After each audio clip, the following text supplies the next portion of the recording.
Now, I really don't want to start any international shit, but if an Australian tree was to fight your native tree, wherever you were from, the Australian tree would win.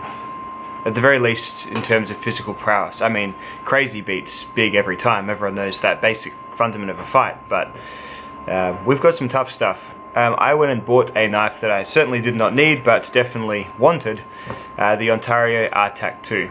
And I took my most horrible piece of Australian wood. It was not only super twisty, but it was super long, and knotty, and horrible, and I did some battening with it. And this is a battening knife. Regardless of how you feel about that, some people actually feel strong things about that, this is what this is definitely for. Yeah, it's a chopper as well. Big chopping knife. Some people feel strongly about that too.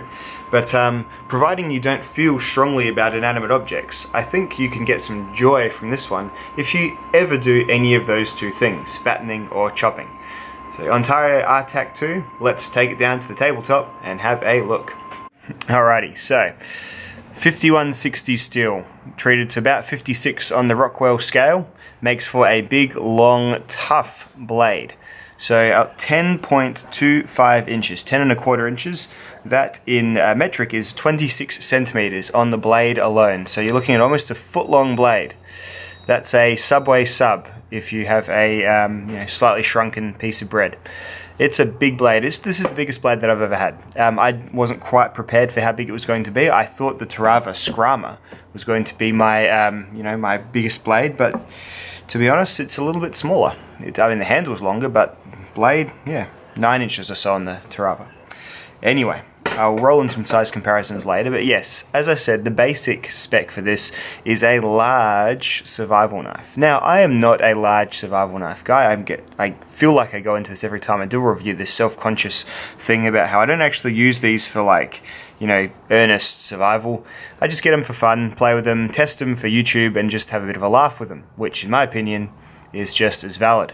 But if you want good large survival knife reviews, I implore you to check out YouTuber The Prepper's Bunker Outdoors. Jake over there has a method and a metric for testing chopping ability. He does repetitive tests, and you know how much I like repetitive tests. Oh yeah. And he does, yeah, his passion where he lives in the world, and his favorite thing is the big survival knife. And I think he thinks relatively fondly of the RTAK 2, if I remember correctly. So by all means, go and check out Jake's reviews, Jacob's reviews. I'll link a couple in the description below. I'm a patron of his channel. I really do enjoy his content. On a side note, yeah, he's definitely a different cat to your old mate Pete, but he is he's very outspoken about certain things. But what I always do enjoy about someone who's outspoken is when they back it up with facts and eloquence. So he can speak well, and he speaks well about the things that he likes and the things that he agrees with and disagrees with. Very interesting review of the Ultimate Survival Tips knife on his channel as well. Go and check him out. Anyway, side notes over.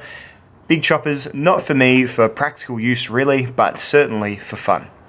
And that is what this knife will serve a purpose for everyone, I think, providing it fits you. Now, I am not a small person. I'm not a huge person, but with my shoes on, I stand about 6'3" tall. Without shoes, I'm 6'1½". So I wear my platforms. When I go to the disco, I'm about 6'5". When I have my shoes on, when I wear my stilettos, when I dress up as a lady and hang out at the docks, I'm about 6'6". Quite imposing. I don't have much luck, but yeah, I'm not a small guy, and this knife still makes me feel a little bit small. It's mainly this huge, rugged handle, and it's a good handle, great shape. It's the Randall handle shape. Randall handle. Ontario used to have a licensing deal or a design partnership with Jeff Randall and SE Knives. Well, Randall often went off and became SE Knives, but before that, this was the RTAK 2. I think it stands for Randall's Training and Adventure Knife 2, I think. Something similar. That contract ended, but Ontario still makes the Rat series of knives. Don't know what the go is, but everyone seems happy enough, so let's go. This was kind of being remade as the SE Hunglas, which is kind of a more refined version of this design, I believe. And the Hunglas generally does get slightly better reviews just for everything. I think the handle might be a little less bulky. And that's really the main thing for me. If you have anything less than a large hand, which I have a large hand, like I with a large size nitrile gloves, and they're a little bit tight when I do. If you have anything less than that, this may be simply too big for you to hold. It's just got, because it's tall this way and it's thick this way, it is like holding a big old bar of soap or something, really, really big. Not slippery like soap, but just something big and rectangular, and yeah, very, very large handled knife, and just large in general. It's heavy, it's 620 grams without its sheath. When you put it in its sheath and hang it from your hip, it's 770 grams. So much, much more than half a kilo. The overall length of this is 42 centimeters long. Very, very big knife. Well, let's get into some size comparisons to maybe illustrate that just a little bit better.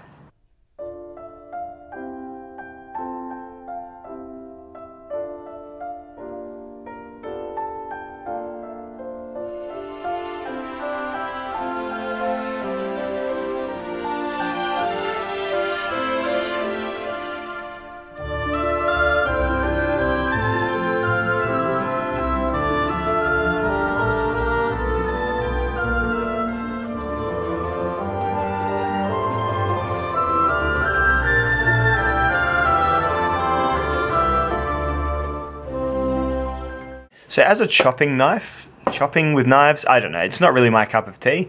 I generally use something else to chop with, an axe, or I just saw. Chopping with a knife for me is quite calorie intensive. Well, at least it was with this one. I cut a wooden 2x4, and I know that's not natural live wood, and it's harder to cut because there's no give in it at all. It just felt not as easy as the Tarava Scrama does, and I'm not sure why. I think it might be just the shape and the geometry of the Scrama doing that. So yeah, it's just been a bit less easy to use. However, with regard to the toughness of the steel, 80 CRV2 is good steel. However, this steel has rolled, and there is quite a wave in it there that I'll be able to get out because it's still good malleable steel. But this is absolutely pristine along that edge after that chopping. So very, very interesting. 5160 definitely has the 80 CRV2 beat on toughness. At least between these two examples. Yeah, this will hold an edge a bit longer. This went dull fairly quickly, but edge is still more or less, you know, perfectly straight, whereas this I'll show you in some close-ups. You'll be able to see it's lost quite a bit of its straightness and its you know, integrity maybe. But yeah, this is still the better chopper, but then it's a bit less durable. So interesting food for thought there. So big chopping knife, big batoning knife. Do you need this? Well, if you're in an area where you chop or baton frequently, if you want just a fireside tool, this is great. It's so long. Most of the kindling I do split is probably only about this thick. You've just got so much to still hit with your hitting stick, your baton, here and here. It's really, really good for that. This would be just a good fireside tool. I used to use an Ontario SP5 when I actually had and maintained a house, like a fire in my house. And there is a thing to it, like it makes sense, because you don't want to have a hatchet inside your house and battening wood against like your hearth. It just doesn't make sense. So this is just really, really good for, sorry, I meant chopping and splitting wood next to your hearth. This is really good for just small inside use. If you need your sticks just a little bit thinner, you're just not going to have that. Say if you just use a stout knife, you're just not going to have that sort of have to be economical about where you put the wood and stuff. You'll just be able to put it here and whack here. You better put it here and whack here. Really, really good. So if you have any of those uses for it, this is really, really cool. Great thing about this was $150, and I mean that's not super cheap, but look how much you get for it. Like, that's so much of the stuff. It's crazy. And I think that is just Ontario and their crazy good pricing. SE, yes, have the if you break it ever we'll send you a new one thing going on, but these knives are going to be pretty hard to break. This one is about half the price in Australia of the SE Hungless, and it is more or less the same knife, and I know people will take issue with that, but it's very, very similar, except 5160 steel. You can get these in 1095. I don't know how you tell, but this one's 5160 is what the description said.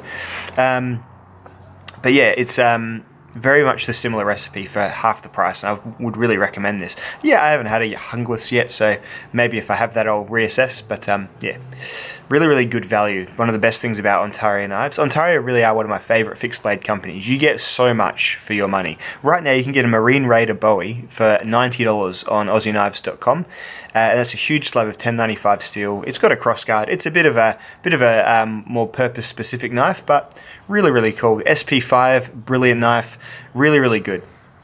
Really good stuff, products from Ontario. So, and this is just another one of them. I was just amazed this went back to true after being in that log. It was, yeah, I thought I actually chickened out. If I hit this anymore, it's going to snap. But you know what? Thinking about it now, it probably wouldn't have. But bought this with my own money, so I wasn't really happy to break it, because I'm actually going to keep this around and use it for my kindling splitting, because it is just so good for that. Alright, Ontario RTAK 2. What else? Fine work, yeah. You can choil and choke up. It's got a flat grind blade with it's relatively thin behind the edge. You can get your wood carvings done if you absolutely have nothing else apart from this. I would say if you're carrying this knife, you're going to carry like just a Mora or a folder even to do that sort of work with. But of course, if this was your only thing, then yeah, it'll do it. It's not going to be very fun though, because you just got to struggle controlling this edge here. This is just going to be a bit ratty and just be going probably where you don't want it to go. A lot of knife to keep track of when you're doing a fine task just up here, but you can do it. Not my first choice, but it's not the sort of thing I'd get this knife for. If I was carrying this, I'd be carrying it in my backpack, not in its sheath, and it'd just be something I'd get out when I need to do a big job. On the sheath, Ontario generally use pretty decent nylon sheaths. This is the one for this. Super basic, but has two retention methods. You know, is it jump capable? I don't know. But you put that over this, that goes over this sort of choil of the blade here. And then you've got this little part here, which is adjustable. I guess this is a sheath for kind of any big knife. And yeah, it does absolutely fine. It's got all sorts of, you know, attachment, big molly strap going along here. Pop it on your belt through here. This is just way too long to wear on my belt, to be honest. It goes down to my knee, and as I said, I'm not a tiny person, so just a bit much for me. I'd just have it in my backpack. Not, you know, not a slight against a knife, it's just part of having a giant blade. So yeah, look, the micarta handles are nice and comfortable. They take on, you know, all the gunk and dirt, so you do sort of have to just wash them with detergent from time to time, especially if you're using it to like hunt or carry, handle food or something. Very porous material. So just, it's indestructible though, because it's resin impregnated. It's not going to fail on you or anything. You can wash it and get it wet and use chemicals on it and everything like that. It's fine. What I just suggest is just you get some alcohol, some rubbing alcohol, and just let that soak into it from time to time, and it should just kill any bugs that are in it if you're using it out camping for a few days, because you know you do prepare food and you don't always wash your hands when you're camping. Squeeze into this, it's going to be a bit porous. That's the only thing I'd say about the handle. It's comfortable, but it's just huge, so something to note there. End there you could use for breaking things, but I never do. You could put a lanyard on there, which might be a decent idea if you're using it as a long-term sort of jungle sword, clearing scrub and trails and that sort of thing, but really not a huge amount negative to say on the RTAK 2, providing you know what you get. And geez, now you've seen it in my hand and see how big it is, maybe you can make a more educated call on if you're going to use something this cartoonishly huge. But yeah, very cool knife. May not be the most practical for you, but I don't think we can deny that it isn't very cool. I'll see you in the next video, dudes. Bye.